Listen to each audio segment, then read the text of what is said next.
Hi, I'm John.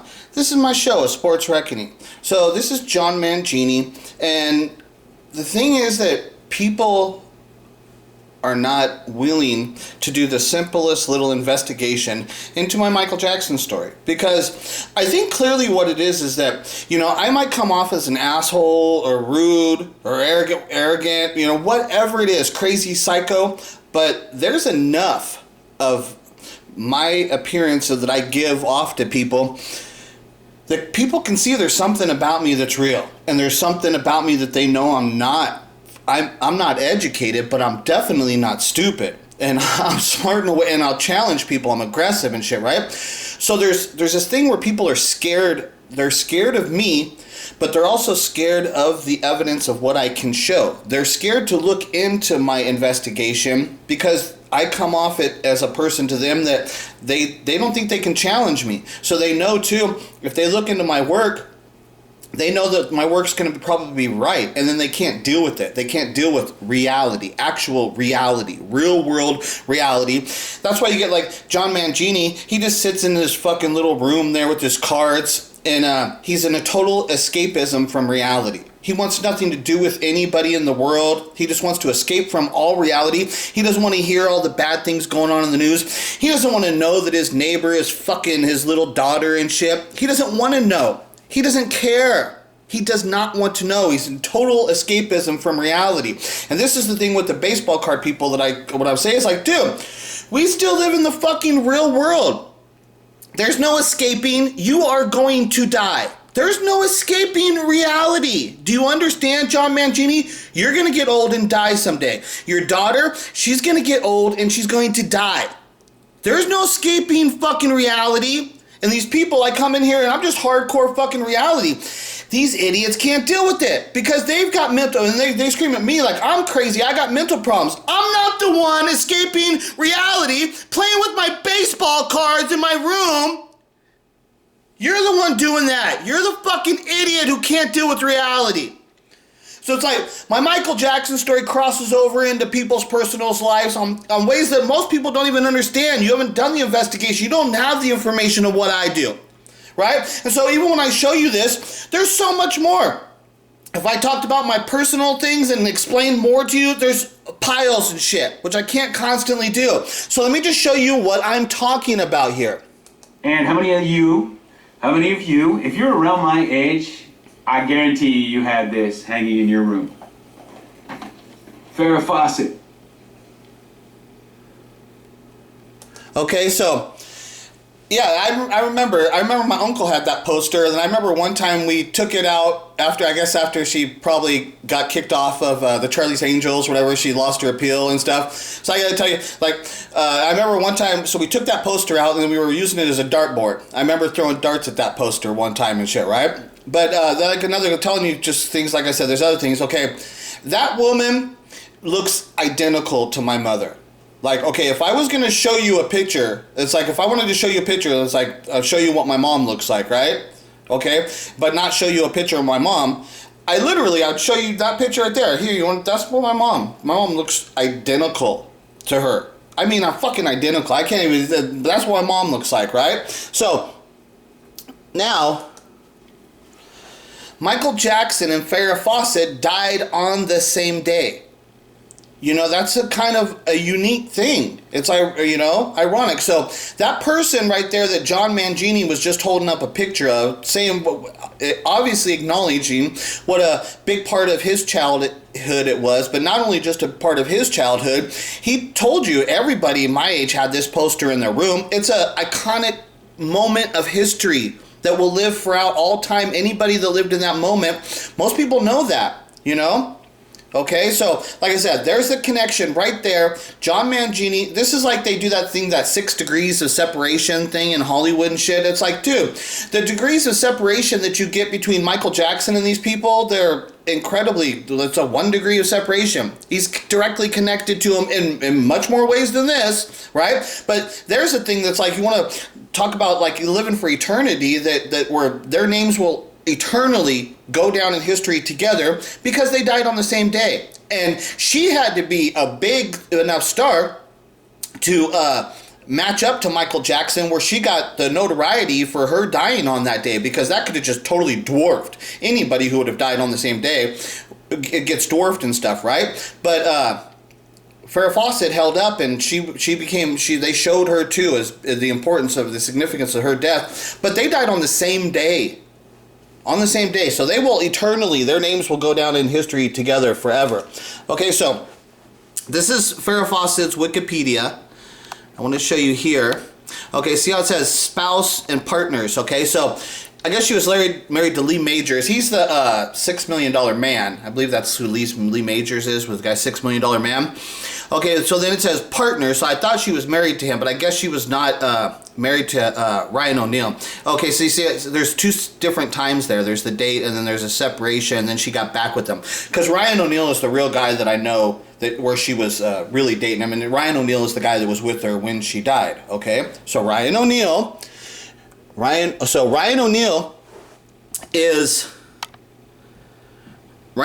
was Farrah Fawcett's spouse, basically, at the time of her death and shit, was Ryan O'Neal. Ryan O'Neal is the father of Tatum O'Neal. Okay, and this video right here, this was a page. See this? Michael Jackson, Diana Ross proof. This page was actually created to debunk my story, my Michael Jackson being the love child of Diana Ross and Smokey Robinson. This page actually, there was one person that tried to put forth a few videos, but all they did is put forth a few videos, and I debunked every single one of them, and I showed them, not only does your video not prove what you people are thinking, when you actually look at it and analyze it, you'll see that it comes back to proving my story. Even the work of what these people did out there trying to debunk my story, they couldn't do it because it actually proves my story. So like I said, here's Ryan O'Neal's daughter, Tatum O'Neal, who dated Michael Jackson when he was young. So let's listen to this. Ever kiss Melanie Griffith? No. Ever make out with... Michael Jackson? Yes. Michael Jackson? Yeah. Oh, you did, right? Uh-huh. That's weird. I'm sorry. All the rest of your life, forget about. That's weird. Come on, that's not weird. That's lucky. A lot of people would want to kiss before he had all that face work done. Come on. That's But I because... thought you said he was kind of... He was Bad at it, yeah. Well, yeah, he was bad at it. He had a big half. He was a homosexual man. trying Was to he? be- Is that what it was? Well, what do you think? What did you think? He was in love with Diana Ross, and that was real. But he wanted to be Diana Ross. Very true. Who did you... Okay, he wanted to be Diana Ross. Very true. So what they said is he had a problem with having physical relationships with women. So then they identify him as a gay man. They're trying to identify him. They don't know, because nobody knew the answer. Nobody knew the answer, because the answer was he was an abandoned child, that he was not part of the Jackson family. Now, what was it going to take for somebody to get to the point where they could just even ask that question? It happened to be me. It's in the real world, the way it played out, it happened to be me at one point. I have further explanation. I have to explain all that. But somebody did do it. Somebody finally said, wait. Could Diana Ross be Michael Jackson's mom? That's what actually happened. I finally asked the question. Somebody, not only did I ask the question, I did the investigation after that, right? So, and that's what we find out that the true story is about Michael Jackson. Because what you can see here is that everybody knew there's something wrong with see how she said it? Was that what was wrong with them? Everybody, there's something wrong with Michael Jackson. Anybody who knows him, who knows anything, knows there's something wrong with this guy. So like Howard Stern right there is trying to label him as a homosexual. Right? They don't know how to do it, because all they can think about is sexual. Oh, what's sex? Well, who's he having sex with and shit? That's going to tell us exactly who he is and stuff, right?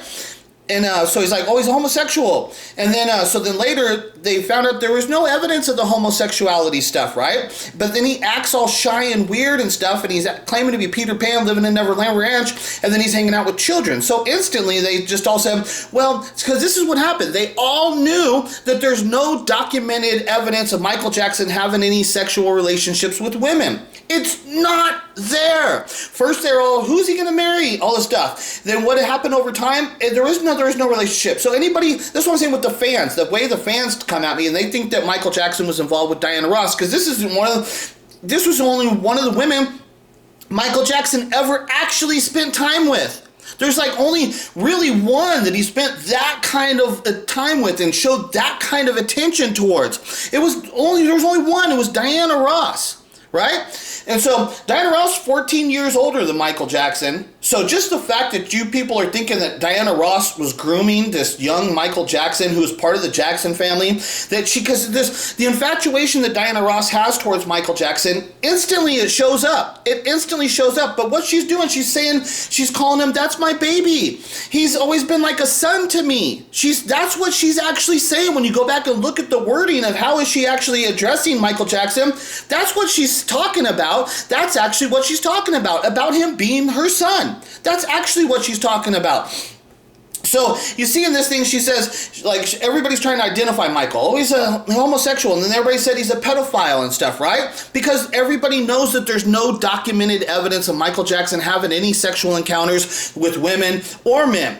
That's why they had to transition it to children, because they've got the documentation now of Michael Jackson showing affection towards children and Michael Jackson allowing these children to sleep in his bed. He's spending time with them. So then they progressed towards that.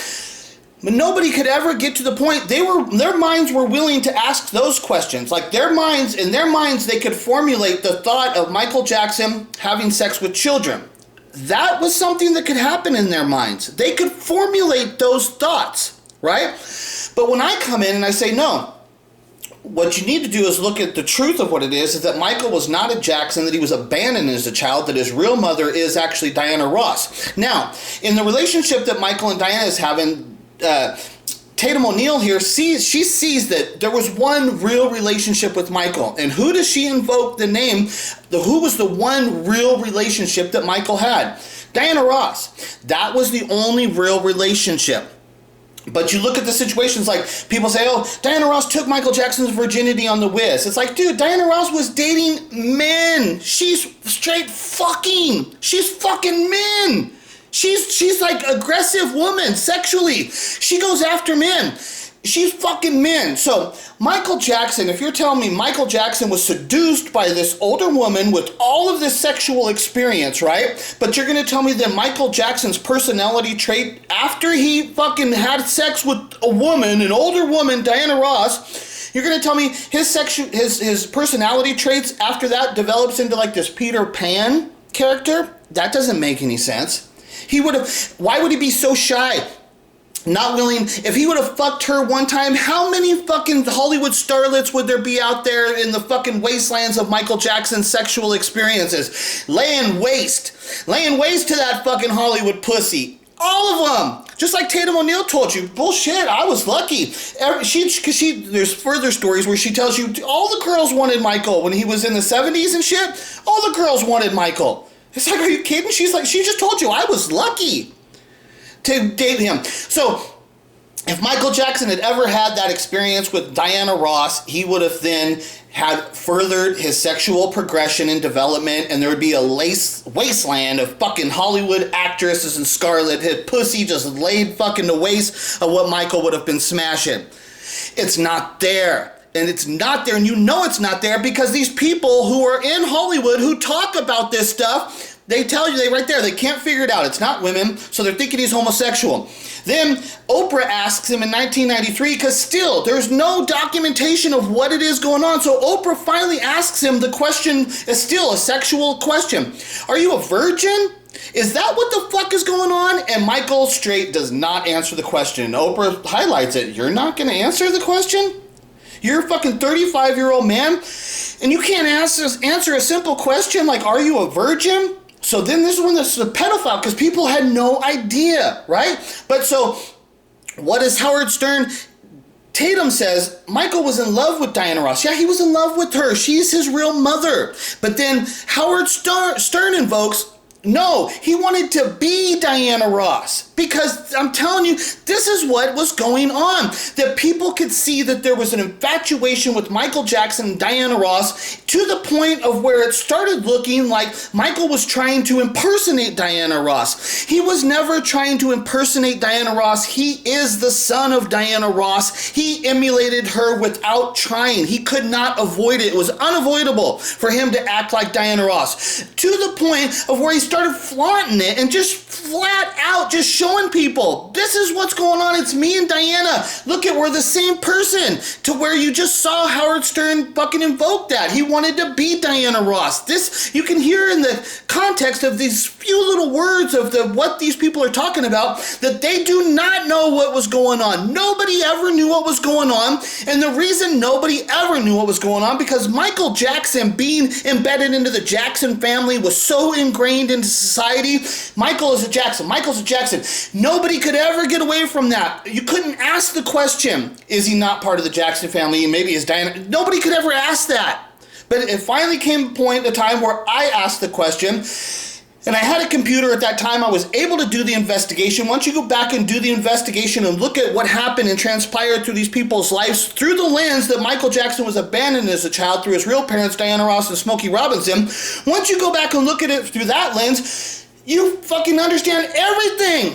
Everything becomes clear. All of it. You see why Joe Jackson knew that Michael Jackson was the talent to build a band around when he was 5 years old. Because Michael was given to him from Berry Gordy. Direct connection to Motown. Joe was not some great genius. He didn't see the talent in his fucking children. It wasn't until Michael shows the talent that now Joe knows what he's doing. He's forming a band and we're going back to Motown. Oh, my story explains all of that, why it actually happens. Why does Diana Ross embrace Michael Jackson and start calling him a child, right? As soon as they get to fucking Motown and they have relationships. The Jacksons are living in Diana Ross's house. They move to LA, they move into Diana Ross's house, of which Diana Ross starts to build an exclusive relationship with Michael Jackson, taking him out alone, away from the family. Over a period of 1.5 years, this happened. And the Jacksons just allowed this to happen? The Jacksons have no fucking say-so in the matter, that Diana has that kind of power and she has this kind of attraction to that kid. If it was the Jacksons, why wasn't Michael specifies in his book, Diana would take me out alone. Okay? Where are the other kids? How did the Jacksons allow that to happen? Why is this happening? My story explains everything. You see them working together, then Michael Jackson starts writing the songs. Like I said, Billie Jean, he starts just fucking laying it out. He starts telling the people what actually happened. Nobody could ever understand. Nobody could understand. And so Michael then, after all of that stuff, after he's had all this success, reached the greatest heights of everything with achievement, but the reality is he's still an abandoned child. He's not part of the Jackson family. He's not being publicly recognized by his real parents that he's their child. And his fans do not understand his artwork. This is a thing that Michael Jackson didn't understand, that this was going to happen, that he was going to make his art, and his art was not understood by his fans who were calling him the greatest and saying the song's the greatest. Michael Jackson knows none of you guys understand it. So how could Michael Jackson have any appreciation for his fans and appreciate the adoration that they admire him so much when he knows that they're all idiots who don't understand him or his artwork? Then what happens after that? Michael starts to go into isolation. He starts being this Peter Pan character starts to develop, and he's living in the Neverland Ranch, and he's put himself into more isolation, not spending time with women. He's devoting the only thing he can do is his music. He's trying to lay down his true life story in his artwork so that hopefully one day somebody will come by and understand and explain Michael Jackson's life. That day has happened.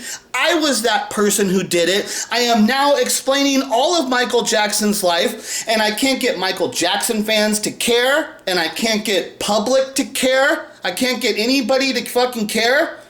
And so I scream at people, I tell them, look I'm telling you, you're the fucking problem. If you don't fucking understand this and appreciate the work of fucking what I'm doing, you're the fucking problem. You fucking piece of shit, John Mangini, living in your dream world, baseball card land, in isolation in your room. You got a fucking problem. I don't look at you with respect and say, oh, this is such a smart guy. I look at some loser who's isolating himself with baseball cards who doesn't want anything to do with society because you're a fucking loser. And when you were presented a story for you to make your own choice. This is a story for you to have to use your brain. You have to use your brain to see, is this an important thing in society? What did you do, John Mangini? You did nothing. You turned away against me. You refused to acknowledge any of the work. You don't do anything about it because you're a fucking loser. So how am I supposed to treat you with respect when all I see is this loser isolating himself with playing with his baseball cards because he's a dumb little kid who doesn't want to grow up? How do you feel if the media started fucking hounding every little fucking aspect of your life and started fucking proclaiming that you're a loser, that you're a piece of shit, that you're not living in, it's not like Michael Jackson and his Neverland Ranch. They start saying, you got a problem with that. That's a mental problem. How would you feel? Nobody ever fucking stood up for Michael Jackson, never did nothing for him, leaves him as a fucking severe drug addict, dead at 50 years old, and still nobody ever fucking knew who he was for his whole fucking existence. The media, the fucking music world, the fucking fans, all of you. Disgusting! Piece of shit fucking scumbag human beings. Nobody stepped up and did nothing for this man who gave fucking so much and nobody does nothing for him. And you get these losers like John Mangini, piece of shit motherfucker, says, oh, I don't have to acknowledge him and I don't have to do anything because look at me, I'm the big star in the baseball cards world playing with my little baseball cards like the dumb little fucking kid he is. So go fuck all you, fuck everybody, you're all stupid piece of shit losers. I'm gonna fucking call you exactly what you are, piece of shit, fucking mental case losers, until you fuckers stand up and deal with this.